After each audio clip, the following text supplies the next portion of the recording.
Welcome to Lindamood-Bell Radio. I'm Dave Hungerford for Lindamood-Bell, which began in 1986 with one learning center in California. We now have Lindamood-Bell learning centers around the world where we have changed the lives of thousands of individuals from over 40 countries. Our unique instruction results in extraordinary gains for students of all ages. If you or someone you know is struggling, reach out about the first step, a learning ability evaluation. We identify strengths and weaknesses in learning and offer specific instruction to change those weaknesses into strengths. Get started at lindamood-bell.com. Not long ago, I sat down with Lorinda and Robert in our Denver, Colorado Learning Center. Here's our conversation. We're here because you had an experience with Lindamood-Bell. Mm-hmm. Let's just start and tell me some of the background of what got you to this part of your journey. Well, it all started years and years ago when my wife and I first got married, and she's always been excellent in reading and spelling and all that good stuff. And I wasn't too good in that, but I got by with what I had, and I knew it wasn't good enough. And years went on and on and on, and we had a program in our church called Hope Corps, and it's a program where you get to go more or less, not really preach the word, but you get to missions. You do like missions work, not just in the United States, but the whole country. And I felt the calling of, we need to go do this. And I up with my wife in church one night. I says, hey, let's do this Hope Corps, but before we sign up, I need to know for sure my reading ability, my comprehension ability can hold up to a college course, because it's a college that teaches this. And so I asked her, okay, what do you think would be the best program for me? And I had no idea there was any programs out there. I've heard some advertisements on the radio, but never really stepped into seeing what they do and how they worked. But my wife, she's just excellent in that part. And she just jumped right in there and said, well, let's try this one. Because she had been searching and finding backgrounds on these different programs. So when you were remember when you were a kid learning to read and what was your schooling like? I can remember in second or third grade learning to read, See Spot Run and all those books. And of course back then I really didn't get it either. I could make the words out just by the 2 and 3 letter words and sometimes 4 letter words, but you got bigger words than that, and they were difficult to pronounce because I wasn't really taught the right pronunciation of the vowels and the syllables. The vowels and the consonants together. I did know the one rule of if there's 2 vowels, the first one does the talking. They go walking, the first one does the talking. So I knew that part, but I didn't know any other parts of it. When you had a head injury too, when he was in between first and second grade? Well, actually, it was between kindergarten and first grade. There's a farming accident, and his head was actually run over, and So and I don't remember. And to this day, I don't remember anything about that. The only thing I remember is sitting on the couch and my dad not letting me go to sleep, and the doctor said if I would have went to sleep, I wouldn't have woke up. And so I felt that was part of the injury to my brain that I knew wasn't working properly, and of course I made it all through high school and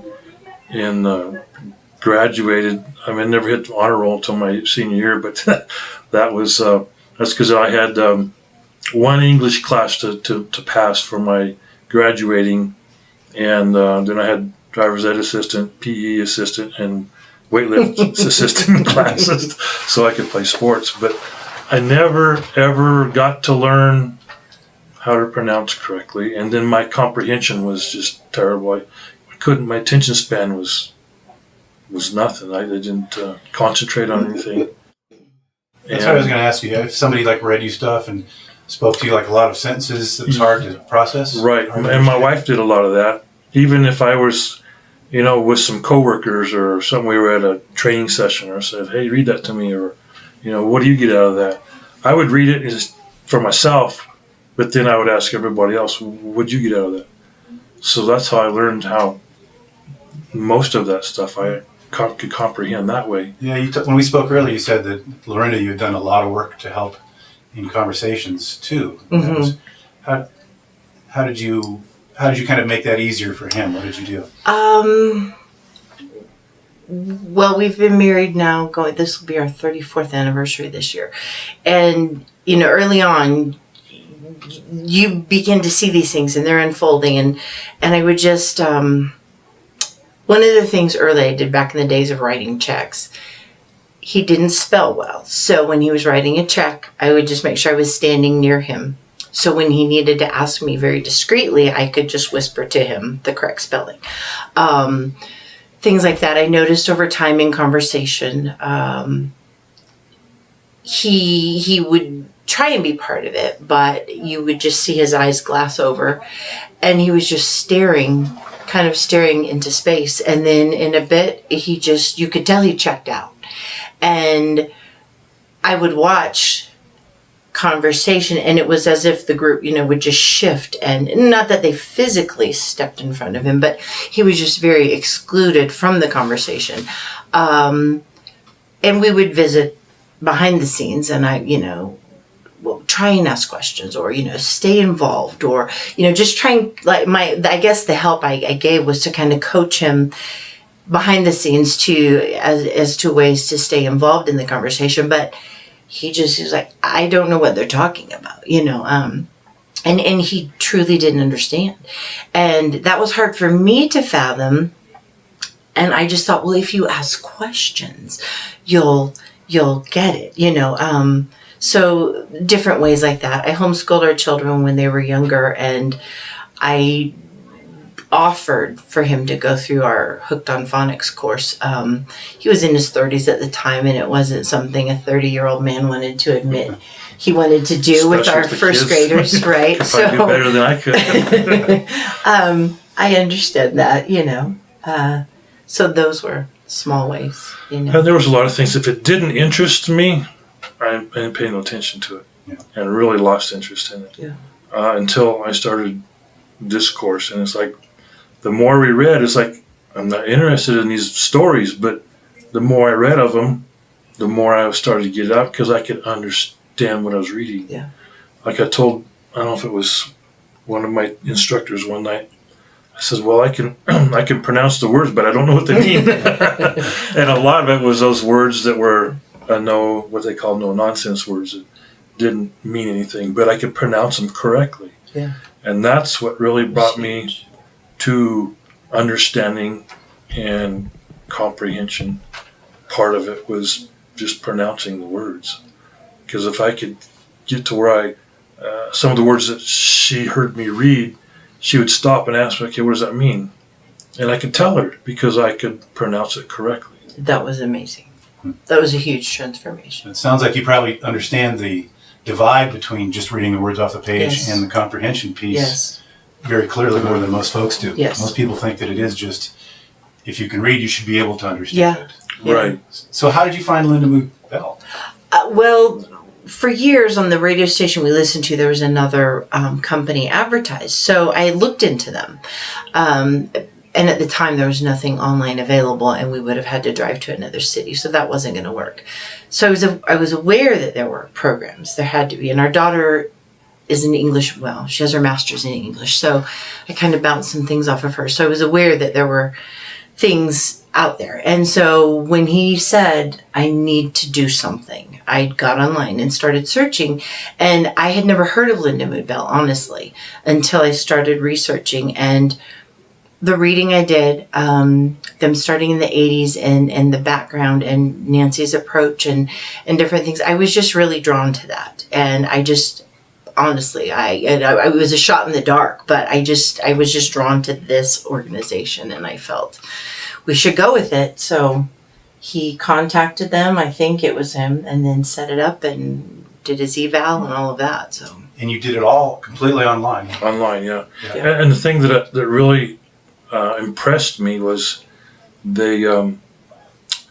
I'd go straight from work and go to my office in the church where I could use the internet and get on my computer there, and they would do 1 hour from this office, and they closed it because I started at 5 and went to 6, and then from 6 to 7. So from 6 to 7, they gave me a different instructor, which was usually in Las Vegas, from that station down there.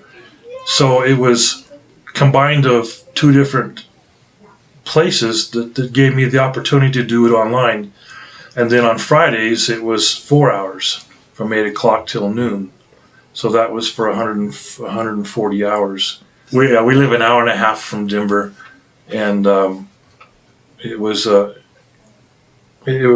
so convenient that I didn't stress at going, okay, well, Drive to Denver. I didn't have to drive to Denver. I didn't have to go anywhere else.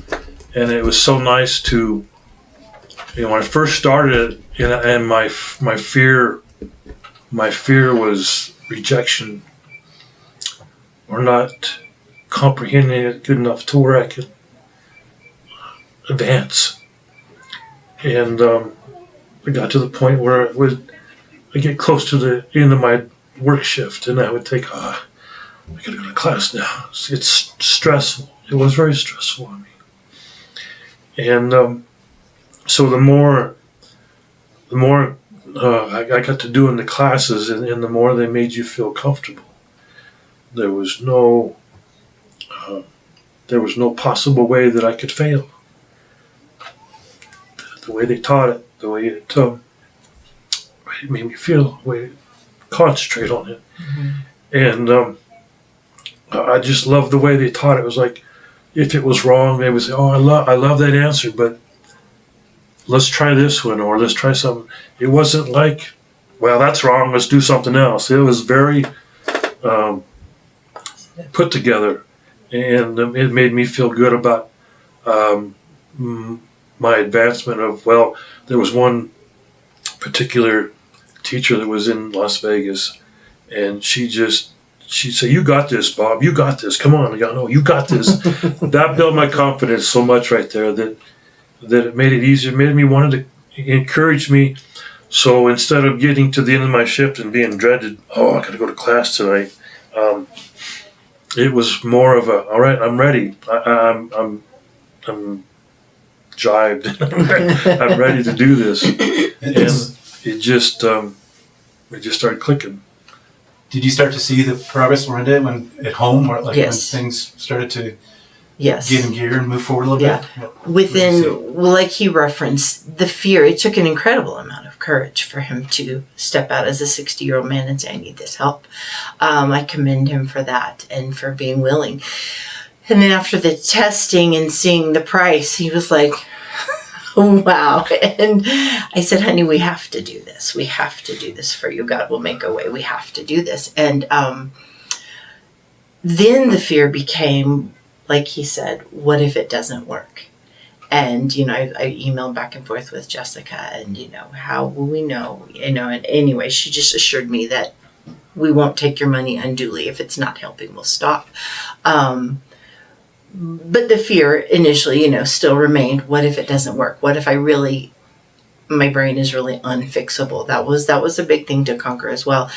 In the 3rd week, we were only 3 weeks in, and he had just read a book called In Bonds of Love, and he had just finished it prior to the course. Mm-hmm. And he said, I'm going to read that book again. And he says, I think I'll understand it more. So he pulled it out one night, and he was just reading to me out loud, and I was sitting on the couch crying. The words he was reading to me, I wrote some of them down. I'm sorry, I'm going to look at my page here, but they were long words. They were words, incomprehensible. I can't think of the other ones, but he was reading them flawlessly. He wasn't hanging up. It wasn't sliced. Choppy. There we go. Thank you. He was reading through it, and he understood them in context. It was amazing. Yes, and that was in the 3rd week. So it was an amazing difference, because reading for him To listen to him was painful. It had to have been painful for him on that side because he literally was just reading words. There was no inflection. There was no punctuation. Sorry. He was just trying to get it out. And then, honestly, I, as the listener, didn't understand to a degree what he had just read. So he must. Yeah, because she'd say, "Can you read that again?" And I'd read it again, and I'd get the same result. Yeah, it was. And there was just no getting through it. And then that night, well, this was before that. This is when I first started taking the classes. God kind of told me, well, he did tell me that you're going to realize one day when you're doing this, it's going to click, and you're going to say, "Wow, you were right, God. You've got it." It clicked and started working, and the words just started flowing.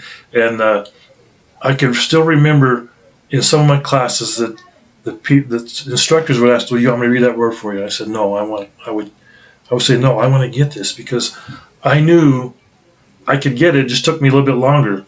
And once I started getting it, I built my own confidence that way of, okay, I'm not going to rely on someone else to read it for me. I can do this myself.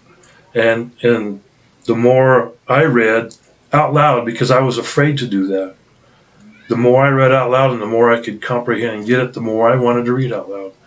Every time they asked, "Well, we're going to switch off. I'll read it to you, and then you can read it." And I would ask them, "No, can I read it, please?" And they would let me read it. And that made such a big difference of me getting to read it. Now, the program that I think you primarily focused on was the Visualizing and Verbalizing. Right. And that is where you learn to make images in your head to match the ideas of what you're reading, the concepts of what you're reading. The dog ran across the field. You're not just like, okay, D, and then an O, and then a G. You're trying to make something in your head. What was that like to know that that's what most people don't even know that that's what you're supposed to do, or they just do it automatically. Right. But what was it like to have that kind of bigger picture thing and then try to do that? What was that like for you in the beginning? I had never, ever looked at it that way before. And when I started this, they said, "Okay, give me the word summary." So I give them a word summary the best I could. And they said, no, we want you to give us like a movie picture of what does it show you. And so that gave me a whole new opening of thinking. Okay, I'm reading this story. As I'm reading this story, I need to picture it in my mind. I didn't make a movie theme out of it. So to me, when I started doing that and adding the picture to the story, the instructors were just amazed at what kind of details I came up with in my picture of that story would be. And to me, it made it more enjoyable so I could add extra stuff to this picture I was making in my mind and then recalling it. That's probably a big one, the memory. Right? That was the big part. Okay, I remember the dog running across the road, but he stopped in the middle of the road, looked both ways. Okay, that's telling me that I got this story now because I got that picture in my mind of him stopping and looking both ways before he made it across the road. It's just a little example, but there was so many of history stories, and I love history, and I got to read a bunch of those, and of course dates and times, they weren't real important, but the things that happened, the things that people did, stuck in my mind because I was making that image, and not just reading the story of the dog lost his tail or whatever. That's one of the things too that people that don't know the programs that I've come across over the years is they think that we're trying to put our images into your head, and we don't want that doing to our kids. You don't want to put someone else's images in there, but that's not the case, is it? No, not at all. It was just so amazing the way it opened my mind up to reading, and these books I'm reading now are college level books, and it's just coming alive. And it's just, I just thank God for this program. Lorinda, have you noticed a change in the conversation now when you're involved with friends at church or friends at home? And Yes. Is there a difference? One of the things initially that I noticed, he wasn't far in. He sent me a text one day, and just looking at the composition of the text, the words he used, I had to read it a couple times. I was like, that's not my husband talking. It was just at a different level. It was so neat to see. Yes, it's been life-changing. Yeah. Yeah, not only in my reading, but in our marriage, in our dealings with each other, because you have to communicate. And before it was just, I do it my way, or that's just it. And it brought me to the point where, okay, there is more to Bob's way in this life. So I had to stop and step back and take a look and realize that there is more than one way to skin a cat, if you would say. And there's new ideas that I would, okay, I can take a look at that. Yeah, I'll stop back and take a step back and think, okay, there is a different way than just me. Part of that too is the security that you have now too. He was very insecure prior, and so, excuse me, if there was something he felt he knew, to even consider there was a different way. I think it just brought all those feelings of insecurity. So he clung to what he knew, and that, it was how he functioned. Good life lesson for everybody. Yes. Yeah. It affected our whole life. I mean, it affected our familial relationships. Some of the things. He misjudged social situations. He misjudged humor. He didn't understand them. And there were many times, many a fight ensued because myself or one of our sons who had very similar senses of humor were cracking a joke and he didn't get it. And it was like, so it affected those things. And like you're saying, it affected our marriage. For years, there was pretty much never conflict resolution because there was just a disconnect there. It could only go so far in the talking, he really didn't even realize what he was doing. And that for a long time was, how can you not? I really felt betrayed. I was like, okay, wait a minute. But then over time and as he started this and our first meeting with Jessica and discussing the results of his diagnostic test, she asked a few questions, one of them being, Robert, do you ever make a decision and then find, those weren't the results I was going for? I was just blown away because I watched that happen for years. Not understanding how a person didn't know, not knowing how I could help him with that. Very frustrating. Yeah. Very frustrating. And watching that, not even thinking that would be one of the byproducts of these classes, this training, it was amazing. It has revolutionized our lives. It not just reading, but like you said, our marriage, we read the book, The 5 Love Languages, and took the test, and we've actively been putting that into play.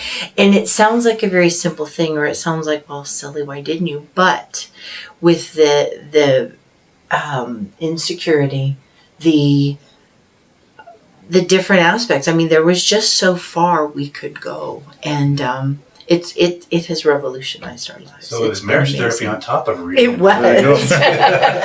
It was. Just amazing. And to springboard off what he was saying about being excited to come to class, I can't imagine being trapped in a mind that only could think so far. I mean, not that I'm a brain. I don't mean that, but just to be trapped inside, not understanding social situations or humor or just conversation. I can't imagine being trapped there and being held hostage to that. And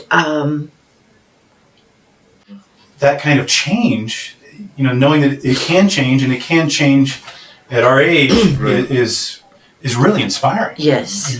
With, his insecurity and like I was saying earlier, he hung on to the things he knew because it was secure for him. all of the people from Lindamood-Bell that we interacted with were so professional, so encouraging. They didn't speak down to him.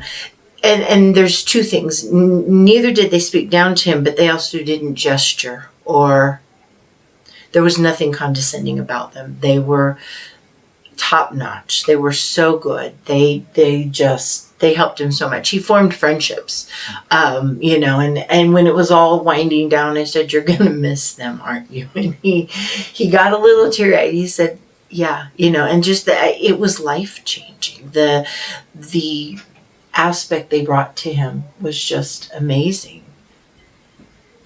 Our characters just kind of clicked together, and we got along. We're going, and just the funniness of enjoying being there and learning from their techniques, and sharing some of our life experience, some of my life experience, sharing with them to help them maybe a little bit. Because I remember one time when actually it was on our honeymoon, I took her to the ranch that I grew up on in Golden, and my dad's boss's wife was still alive, and she was still there, and she was, I think, in her 70s, but she was going through a college course. And she goes, "It's never too late to learn anything." So that was one of the things that got me thinking, okay, well, this poor lady is 70 years old, and she's going through college courses to educate. And that was another thing that was stuck in my mind. I'm still alive. I'm 60 years old. Who knows how long I'll be alive? But let's get some more out of life. Yeah. Than just being stuck in this. Yeah. It was like a dome. It's like holding your head, and you can't get the knowledge out. It's like, how frustrating. And it was just so frustrating, and it ran off into my marriage, ran into my kids. It was just, I would get frustrated and then kind of like take it out of them. It's like, they don't deserve this. So that was another turning point. Well, a lot of it was my wife, and she's the one that says, we can make it through this. And of course, even my kids, not my oldest boy, but my second oldest boy, him and I were pretty close, because he did a lot with me when we were growing up, and he worked hard, and he just adored everything I did. And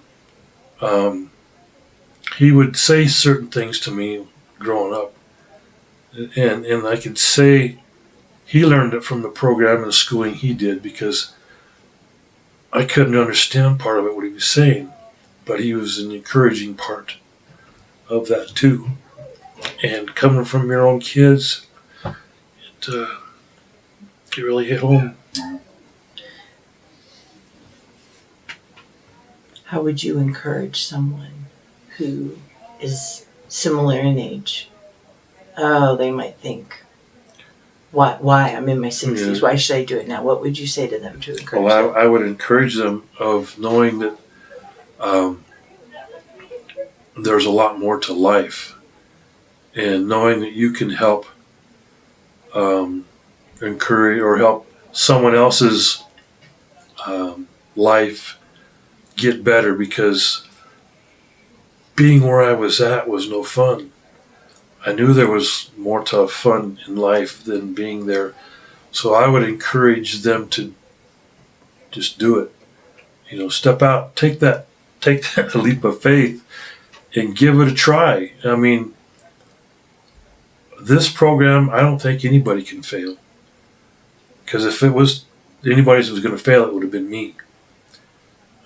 It doesn't take very much dedication to get going once you start going, and the way they built you up to that next level. And another thing that helped me encourage me was, I would see one teacher one week, but I wouldn't see her for another whole week, and she would think, okay, we'd be a page or two away from where we were last time. I'd be almost a whole book away. And it's like, you're flying through this. How do you do that? It's like, I don't know what you guys do with this. I'm just reading the pages and going on.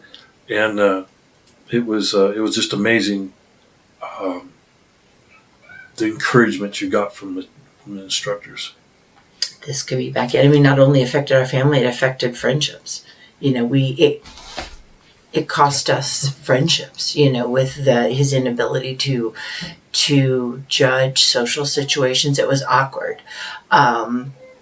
One of the guys I read about in the Visualizing and Verbalizing book that Jessica sent and flagged, one of the things that they would be working on with him was this young man named Bobby, of all things, which is his nickname.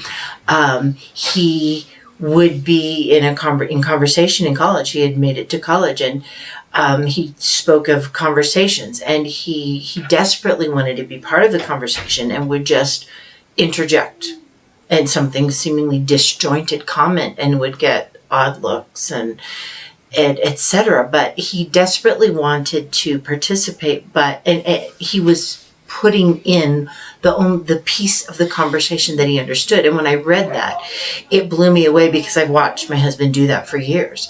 And once again, I didn't know how to help him. I didn't understand why that was. But to see that there was help was an amazing thing. Those two things, that and the comment Jessica made, really let me know there was going to be good results. And I'm going to look at my notes again here. But yes, the whole friend thing. Another thing, in dealing with his feelings of inadequacy, I watched him through the years. He's incredibly talented. He can fix anything. And I joke because I can break anything. So it's a good thing. But yet he does beautiful leather work. He welds, he sews. He has a sewing machine that will sew 7/8 inches of leather. He's made chaps, purses, just this creative side of him coming out. It's been amazing to watch, but I also knew he wasn't dumb as he felt he was for such a long time. And this course concreted that for him. And it's been life-changing. Thank you so much for sharing so much, so deep from the heart. I really appreciate that so much. And we're grateful to get to do it. I hope it helps someone else make that decision. I think it will. And thank you for listening. Learn more about us at Lindamood-Bell.com. You can also find us on YouTube, Instagram, Facebook, and Twitter. We are Lindamood-Bell.